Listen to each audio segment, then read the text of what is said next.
Hello everyone, welcome. This is Nick from Top Notch Sports, and today we got a lot to discuss. Let's hop right into this thing. 180. 180, set.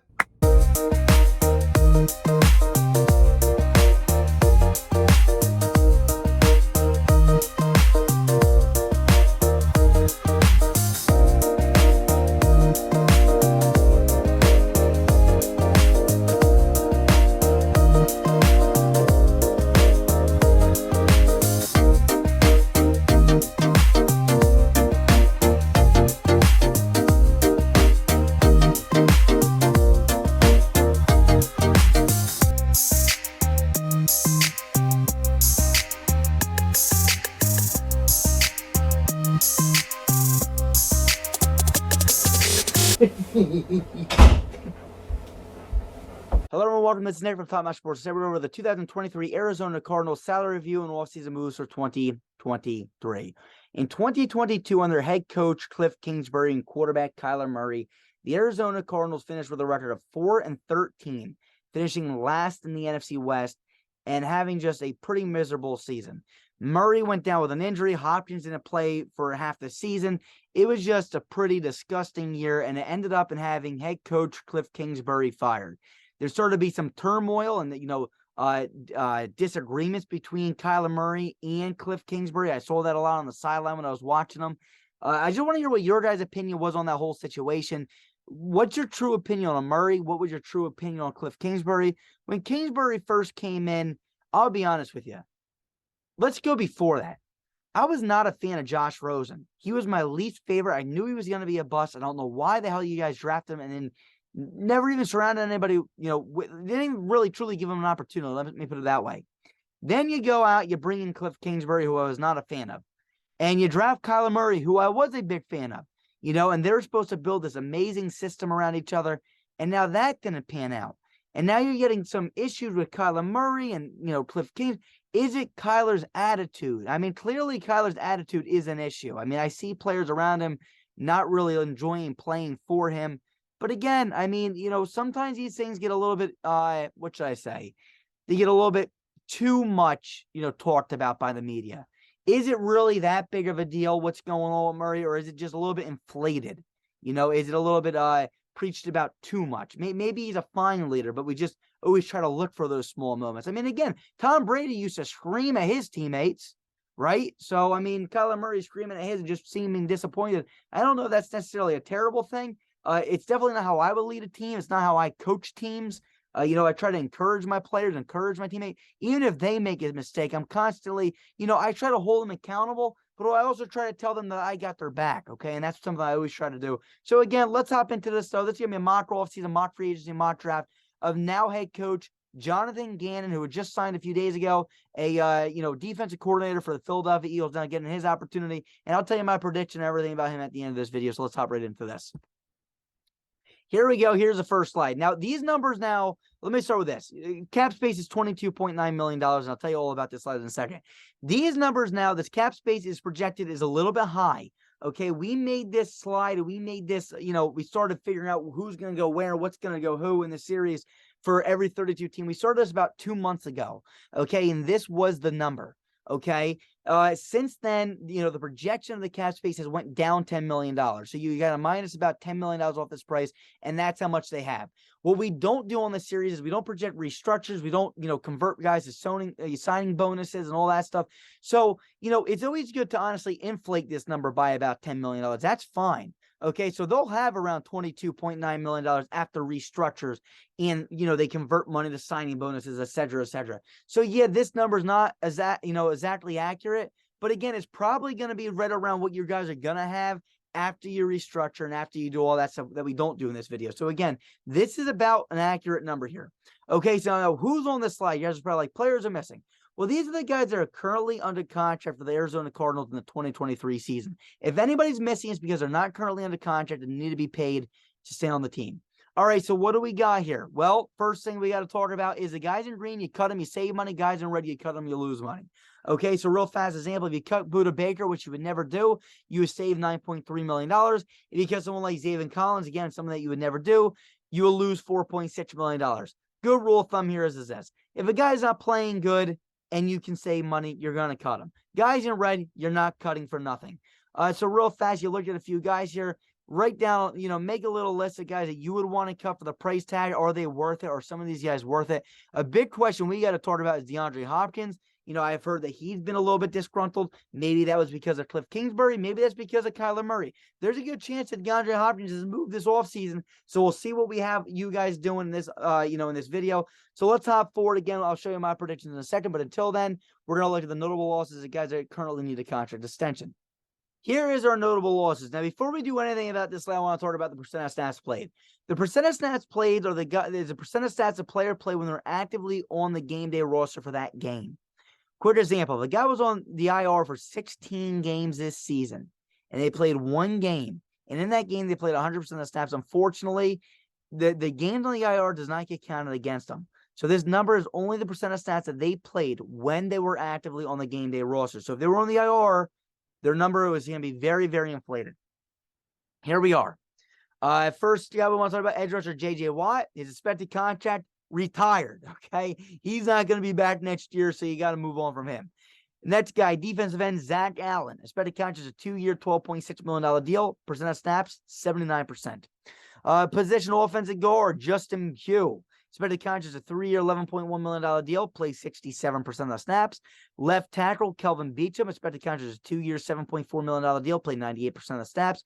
Kicker, Matt Prater. Expected contract is a 2-year, $7.4 million deal. Played 100% of the snaps. And last but not least, cornerback Byron Murphy. Expected contract is a 2-year, $9.8 million deal. Plays 65% of the snaps. A good rule of thumb is if they got the money to bring back guys that play a high percent of the snaps, that play well during those high percent of the snaps, if the regime is staying the same. Now, with this team, the regime is changing. So let's say, Byron Murphy played great last season for the Cardinals. Let's use that as our hypothetical. That was under a whole different system, okay? That wasn't under Jonathan Gannon's system. So he may have looked and say, all right, we're just going to let him walk and we're going to bring in our own people, okay? So a good rule of thumb for the same regime as a team that has a lot of money is bringing the guys that play well. With a new regime change, we might not see a lot of these guys get brought back, even if they played well. So now let's look at our potential targets and what we got you guys doing. Here are our potential targets. Okay, $22.9 million estimated cap space. We got a mock trade. Okay, that means we have DeAndre Hopkins moving. That's going to save you $8 million. And we'll talk about that in a few seconds here. Down here, we got estimated signings. Okay, we're going to sign some of these guys back. First thing we're going to do is re-sign Justin Pugh to a 3-year, $11.1 million deal, which is a $3.7 million cap hit. We're going to bring back and re-sign Kelvin Beachum to a 2-year, $7.4 million deal, which is a $3.7 million cap hit. We're going to bring in and sign A'Shawn Robinson, 3-year, $24 million deal, $8 million cap hit. And we're going to bring in cornerback Jamel Dean to a 3-year, $26.1 million deal, which is an $8.7 million cap hit. That comes out to being $24.1 million in total cost, which means that you got $6.8 million rolling over to the 2024 NFL season. Now, what does that do for our team needs? Well, what do we need? We need a running back, wide receiver, offensive guard, defensive tackle, edge rusher, cornerback, safety. Well, we're going to bring in interior offensive lineman Justin Pugh to fill in that right guard position. So we're going to re-sign Justin Pugh. We're going to also re-sign offensive tackle Kelvin Beachum. For some reason, I don't have that listed here, but just know that's what we're doing. Okay, so we're going to fill in that offensive tackle need. On top of that, we're going to bring in defensive tackle A'Shawn Robinson. We're signing A'Shawn Robinson to fill in that defensive tackle need. And last but not least, we're signing Jamal Dean to fill in that cornerback need. With all that being stated, we're also going to have our mock trade. We're going to bring in a first-round pick for DeAndre Hopkins. We're going to trade the New England Patriots, who are interested in DeAndre Hopkins. We're going to send them there for a first-round pick. We feel like this is possible. The New England Patriots don't have a single good receiver really on that roster. Give Mac Jones, DeAndre Hopkins, get a first-round pick in return. All right, what does that do now with Jonathan Gannon? If DeAndre Hopkins doesn't want to play with Kyler Murray, don't make him, okay? If he doesn't want to play, just let him go. Save that money. It gets you a few extra players. What are we going to do now? Now we got 2 first-round picks now. In the first round, we're going to go out. We're going to draft edge rusher Will Anderson. We're going to also go out in the first round with the Patriots pick and draft wide receiver Jackson Smith-Njigba. In the second round, we're going to bring in offensive guard Jarrett Patterson. In the third round, we're going to bring in running back Zach Charbonnet. And in the third round, we're going to bring in safety J.L. Skinner. So what does that now do for our needs? Well, we're going to draft edge rusher Will Anderson to fill in that edge need.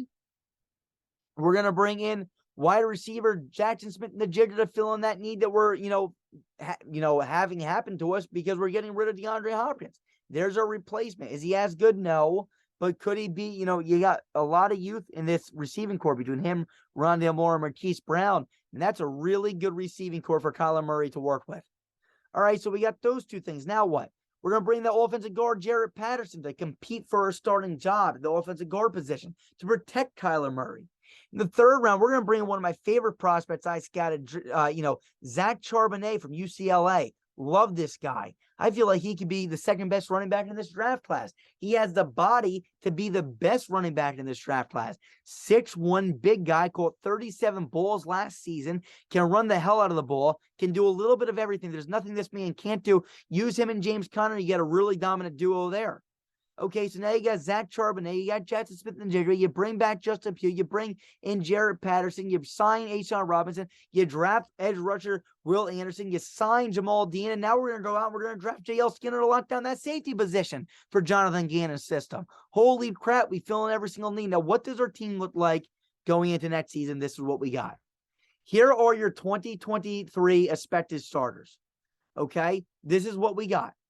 All right, so you got a bunch of different colors. Let me explain. You see orange, green, and blue. You don't see yellow. That's a good thing. Yellow for us is what we consider a placeholder. Guys in yellow are guys that we consider that a guy that, should not be brought back or should not be here or, not good enough to really have that starting job, and you're looking to have someone compete for that job. Well, we feel like this is a really good roster if you guys make these moves. So what do we got? First thing we got is orange. Okay, we're re-signing Justin Pugh at that left guard position. All right. We also get you bringing back Kelvin Beachum, okay, for that offensive tackle position. So we don't have him listed here, but again, he'll be competing for left tackle and right tackle. Okay. Now we got you guys signing A'Shawn Robinson, the defensive tackle, really good run stuffer. Okay. You're going to bring him in. And then you're going to go out and you're going to bring in Jamal Dean to put opposite side of Marco Wilson, who I was a huge fan of coming out of college a few years ago. Now what are you going to do in the draft? Well, again, we're going to bring in edge rusher Will Anderson and come off the opposite side of, Cam Thomas. Okay, this defensive line still needs some work. I'm going to be quite honest with you.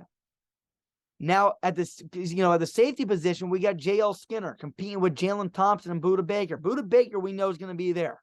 But J.L. Skinner should definitely, in my opinion, be rotated in here. Maybe you want to have him play a little bit of nickel or something. Who knows? You got a lot of versatility here. You can always have more players than you need. You don't want to have too few, so you're going to bring in the best guys on the board. To replace DeAndre Hopkins, you're going to bring in Jackson Smith-Njigba. He'll be on a rookie contract. You can have a fifth-year option that you can use on him if you want to. You got him, Marquise Brown, and Rondale Moore. Okay? You also got Zach Ertz, and don't forget, you have the tight end from last year, Trey McBride. Okay, you got Trey McBride here, too. Don't forget about Trey. And then at the running back position, we got Zach Charbonnet and James Conner. Zach Charbonnet, I feel like, could be the best running back in this draft class. Do I think he will be? No. But I think if he's in the right system, which this could be, he could look really damn good. And you look at this offensive line with Jarrett Patterson. You got Jarrett Patterson coming in with Justin Pugh and Kelvin Beachum and Josh Jones, DJ Humphries, and Rodney Hudson. That's a pretty solid offensive line to protect Kyler Murray with. You got awesome young targets, Rondale Moore, Marquise Brown, Jackson Smith-Njigba, Zach Ertz, Trey McBride. Now you got James Conner and Zach Charbonnet. You look at the defense. Great corner, Jamal Dean. Real young corner, Marco Wilson. Young safety and J.L. Skinner, really superstar safety and Budda Baker. Zaven Collins and Isaiah Simmons, who I didn't even mention yet. Phenomenal, fast, quick linebackers. Probably going to be a perfect fit for Jonathan Gannon. Ladies and gentlemen, I think this team could really look good next season. I feel like last season was a fluke for this team. And if you make these decisions, a lot of things are going to happen. Here is my prediction. In 2022, the Arizona Cardinals finished with a record of 4-13 and finished last in the NFC West. Under first-year coach, rookie coach Jonathan Gannon, and Kyler Murray quarterback, I feel like this team is going to take a few strides forward. How many? Not a lot, but enough. I feel like this team goes from 4-13 to finishing 9-8 if they make these moves. Finishing second in the NFC West and just missing the playoffs. Again, year one under Jonathan Gannon. I got the Arizona Cardinals finishing 9-8, finishing second in the NFC West, and just missing the playoffs. Kyler Murray, ladies and gentlemen, is an X factor. You got enough weapons around him. You got a defensive-minded coach, and you got a lot of weapons on defense. This team can compete in the NFC West. Seattle might take a step backwards, I feel like. I don't think they're going to be as magical as 9-8. I feel like they'll be right around there again, 8-9, 9-8. The Rams might take a little step forward. The Niners are probably going to take a little bit of a step backwards. I don't think they're going to go 13-4 if the Arizona Cardinals are getting this much better and the Rams are getting a little bit better. So with all that being mentioned, second in the NFC West and fighting for a playoff spot, but I just don't see it happening under year one under Jonathan Gannon. Let me know what you guys think in the comment section below. We'd love to hear your thoughts. Until next time, we'll see you guys soon. Peace. We are the Betters.